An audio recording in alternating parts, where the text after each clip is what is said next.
ایک لوہار کا اعلیٰ تعلیم یافتہ بیٹا اپنے ملک کا صدر بن گیا۔ صدر بننے سے پہلے اسے بیرونی دنیا میں تو کیا اپنے ملک میں بھی لوگ نہیں جانتے تھے، لیکن پھر اس نے ایسے حیرت انگیز طریقے سے کیمپین کی کہ دنیا دنگ رہ گئی۔ دوران صدارت اس کی سادگی کے چرچے رہے، غریب لوگ اسے اپنا مسیحا سمجھتے رہے، لیکن پھر یہ منظر سے غائب ہو گیا۔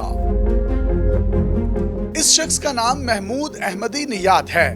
یہ 8 سال تک ایران کا صدر رہا۔ اس کے بارے میں بہت سی کہانیاں مشہور ہیں۔ کبھی اس کی بس میں سفر کرنے کی تصویریں سامنے آتی، کبھی یہ پھٹے کپڑوں کے ساتھ بیرون ممالک دورے کرتا نظر آتا، لیکن اس کی اصل کہانی ہے کیا، اسی پر ہم آج کی ویڈیو میں بات کریں گے۔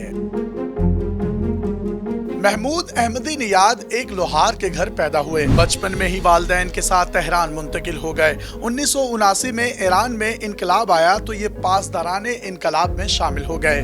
دوران تعلیم ہی انہیں مشرقی آذربائیجان صوبے کا گورنر بنا دیا گیا۔ انہوں نے سول انجینئرنگ اور ٹریفک کنٹرول میں PhD کی۔ محمود احمدی نیاد کے کریئر میں بریک تھرو 2003 میں آیا۔ انہیں تہران کا میئر منتخب کیا گیا۔ یہ باضابطہ انتخاب لڑ کر میئر نہیں بنے، بلکہ انہیں کونسل نے مقرر کیا تھا۔ یہ 2 سال تک میئر کی کرسی پر بیٹھے رہے۔ اسی دوران انہوں نے اپنے سے پہلے بننے والے میئر کی جدید تبدیلیوں کو ریورس کیا۔ یہ میئر کے سرکاری گھر کی بجائے اپنے فلیٹ میں رہتے رہے، سرکاری گاڑی کی بجائے اپنی ذاتی گاڑی استعمال کرتے رہے۔ 2005 میں ورلڈ میئر کے مقابلے میں یہ ٹاپ 10 میئرز میں شامل ہوئے۔ اسی مقابلے میں کراچی کے میئر مصطفیٰ کمال بھی فائنلسٹ میں شامل تھے۔ اس سے پہلے کہ اس مقابلے کے نتائج کا اعلان کیا جاتا، محمود احمدی نیاد اپنے عہدے سے مستعفی ہو گئے۔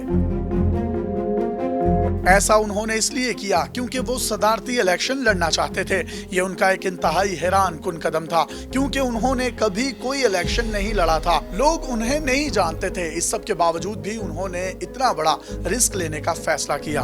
ہاشمی رفسنجانی کے مقابلے کی ٹھانی۔ صدارتی الیکشن کے پہلے مرحلے میں کسی بھی امیدوار کو 50% سے زائد ووٹ نہ ملے، اس پر رن آف الیکشن ہوا۔ اب کی بار احمدی نیاد 62% ووٹ لے کر کامیاب رہے۔ ان کی کامیابی میں 2 فیکٹر بہت اہم تھے۔ ایک تو یہ سپریم لیڈر خامنائی کے انتہائی قریبی ساتھی تھے۔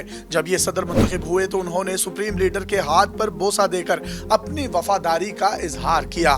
دوسرا، انہوں نے الیکشن مہم کے لیے پاپولسٹ طریقہ اختیار کیا۔ انہوں نے انتخابی مہم پر نہ ہونے کے برابر خرچہ کیا۔ وہ قدامت پسند حلقوں میں بہت پسند کیے جاتے تھے۔ انہی حلقوں نے مساجد کے لاؤڈ سپیکرز پر اعلانات کے ذریعے ان کی انتخابی مہم چلائی۔ غریب اور پسے ہوئے طبقے نے انہیں ووٹ دے کر کامیاب کروایا۔ اپنے 8 سالہ دور میں محمود احمدی نیاد نے پاپولسٹ اپروچ کے ساتھ حکمرانی کی۔ یہ امریکہ اور مغرب سے کھلم کھلا بیان بازی کیا کرتے تھے۔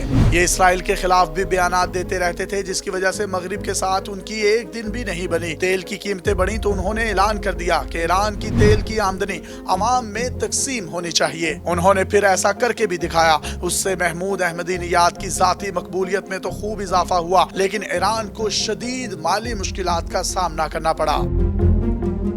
2013 میں جب یہ صدارت سے فارغ ہوئے تو ایران میں افراط زر کی شرح 15% سے بڑھ کر 40% ہو چکی تھی۔ ان کے دور میں ایران نے تیل کی مد میں $800 ارب کمائے، دیگر اثاثوں سے $52 ارب کمائے گئے، لیکن جب ان کی مدت ختم ہوئی تو ایران کا قرضہ $88 ارب تک بڑھ چکا تھا۔ احمدی نیاد نے نچلے طبقے کے لیے جہاں پر بے پناہ سہولیات اور اقدامات کیے، وہیں ان پر اپنے رشتہ داروں کو نوازنے کے الزامات بھی لگتے رہے۔ احمدی نیاد نے ایک وزیر کو فارغ کیا تو سپریم لیڈر نے اسے بحال کر دیا۔ اسی طرح کے معاملات چلتے رہے۔ آخر 2013 میں ان کی صدارت کی مدت ختم ہو گئی۔ ایرانی قانون کے تحت ایک شخص لگاتار 2 دفعہ ہی صدر منتخب ہو سکتا ہے۔ عام طور پر احمدی نیاد کے بارے میں سمجھا جاتا ہے کہ یہ بسوں میں دھکے کھاتے ہیں یا بکریاں چراتے ہیں۔ حقیقت میں ایسا بالکل نہیں ہے۔ انہیں ایرانی حکومت کی جانب سے مکمل سیکیورٹی دی جاتی ہے۔ 24 گھنٹے یہ انتہائی تربیت یافتہ گارڈز کے گھیرے میں ہوتے ہیں۔ احمدی نیاد ان دنوں واپس اپنی پرانی نوکری پر ہیں۔ وہ ایران یونیورسٹی آف ٹیکنالوجی میں بطور پروفیسر اپنی خدمات سر انجام دے رہے ہیں۔ اس کے ساتھ ساتھ وہ ایران کی مصلحت نظام کونسل کے بھی رکن ہیں۔ اپنے میزبان یاسر شامی کو پاکستان کے سب سے بڑے digital media network daily Pakistan سے اجازت دیجیے، پھر اور کسی لیڈر کی کہانی لے کر آپ کی خدمت میں حاضر ہوں گے۔ تب تک کے لیے اللہ حافظ۔